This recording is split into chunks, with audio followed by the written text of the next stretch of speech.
அதை ஒரு தனியாக வறுத்து பாருங்கள். கன்னியாடி இந்த 2 ஆட்டுக்குட்டி கூட சேர்ந்து இப்போ போதா, இந்த 2 ஆட்டுக்குட்டி பக்கெட்டுக்கிட்ட இருக்க ஆட்டுக்குட்டி 2ம் இந்த ஆட்டுக்குட்டியும் நம்ம சேர்த்து 3 ஆட்டுக்குட்டி வாங்கணும் ஃப்ரெண்ட்ஸ்.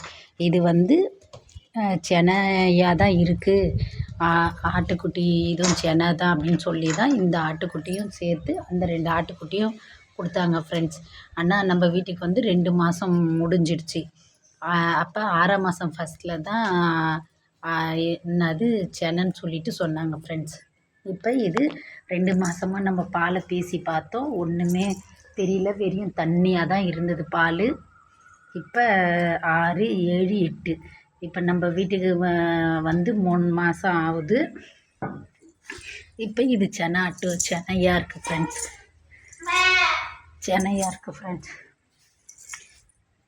இருக்குது. நல்ல பால் வற்றி போய் தான் இருக்குது ஃப்ரெண்ட்ஸ். ஓடுது இது பால் நல்லா வற்றி போயிடுச்சு. நம்மக்கிட்ட வரும்போது அந்த 2 ஆட்டுக்குட்டிக்கு பால் கொடுத்துருந்து நான் வீடியோவில் போட்டிருப்பேன். இப்போ வந்து காமிக்க மாட்டேன். இது பாருங்கள் போடுறால, இப்போ நல்லா பால் சூண்டி போயிடுச்சு. அதை தான் ஒரு வீடியோவாக போடலான்னு தான் இந்த மடி சுருங்கி போயிடுச்சு பாருங்கள் ஃப்ரெண்ட்ஸ். உங்களுக்கு நல்லா தெரியும், மடி சுருங்கி போயிடுச்சு பாருங்கள். நல்லா பெருசாக இருந்தது பால் கொடுக்குறது, இப்போ வந்து சுருங்கி போயிடுச்சு. இது தான் 3ஆம் மாதமா ஃப்ரெண்ட்ஸ். நாங்கள் பால் பேசி பார்த்தோம், பால் வந்து பிசுபிசுப்பு இருந்தது.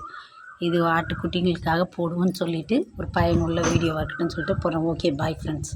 உங்களுக்கு பிடிச்சிருந்தா சப்ஸ்கிரைப் பண்ணுங்கள், லைக் போடுங்கள்.